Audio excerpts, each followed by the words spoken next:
தென்காசி யூசுப் கேட்குறாரு, கழிவறையில் வைத்து அஸ்ஸலாமு அலைக்கும் என்று கூறலாமா? நபிகள் நாயகம் அவர்கள் கூறக்கூடாது என்று சொல்லியிருக்கிறார்களா?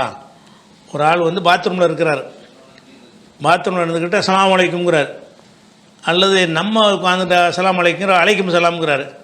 பாத்ரூமுக்குள்ளே இருந்து கொண்டு அஸ்ஸலாமு அலைக்கும் சொல்லலாமா என்பது அவருடைய கேள்வி. இது சம்பந்தமாக நசையிலையும் திருமதியிலையும் அபுதாவுதிலையும் ஒரு ஹதீஸ் இருக்குது, ஒரு சரியான ஹதீஸ். இப்னு உமர் அறிவிக்கிறாங்க. என்ன ஹதீஸ்னா, மர்ர ரஜுலுன் அல நபி ஸல்லல்லாஹு அலைஹி வஸல்லம், ஒரு மனிதர் நபிகள் நாயகம் ஸல்லல்லாஹு அலைஹி வஸல்லம் அவர்களை கடந்து சென்றார். ஒஹு எபூலு, நபி அவர்கள் சிறுநீர் கழித்து கொண்டிருக்கிறாங்க. ஒரு ஓரமாக என்ன செய்கிறாங்க, சிறுநீர் கழித்து கொண்டு இருக்கும் பொழுது அப்படி பேக்கில் அப்படி கடந்து போகிறார். கடந்து போகும்போது ரசூலுல்லாஹ் சிறுநீர் கழிக்க அறியாமை காலத்து மக்கள் தானே, நாகரிகம்னா பிறகு தான் கற்றுக்கிட்டாங்க, காட்டு மிராண்டி மாதிரி இருந்தவங்க தான். அதனால் ஒரு சல்லம் அலைஹி, ரசூலுல்லாஹ் யூரின் போயிட்டு இருக்கிறாங்க, அஸ்ஸலாமு அலைக்கும்ங்கிறார். அப்போது சல்லம் அலைஹி, ரசூலுல்லாவுக்கு ஒரு சலான் சொன்னார். ஃபலம் யருத் அலைஹிஸ்ஸலாம், ரசூலுல்லாவுக்கு பதில் சொல்லலை. பொதுவாக சலான் சொன்னால் பதில் சொல்லணும்ல.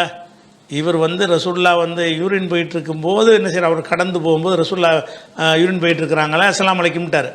ரசூலுல்லாஹ் அவருக்கு பதில் சொல்லலை அப்படிங்கிற ஹதீஸ் வந்து நசை திருமதி அபுதாவுதில் இருக்கிறது. அப்போ ரசூலுல்லாஹ் அதாவது சலாம் சொல்வதை விட சலாமுக்கு பதில் சொல்வது கட்டாயமாயிடுது. சலாம் சொல்வது சுன்னத்து, அது சொல்லிட்டாருன்னா நீங்கள் பதில் சொல்வது கடமை. அந்த கடமையான ஒரு நிலையில் இருக்கும்போது ரசூலுல்லாஹ் என்ன செய்யலை, அவர் சலான் சொன்ன சலாத்துக்கு பதில் சொல்லாமல் இருந்து விட்டார்கள். அப்படின்னா பதில் சொல்ல தேவையில்லை. பதில் சொல்ல வேண்டிய இல்லைன்னா சொல்லக்கூடாதுன்னு அர்த்தம்.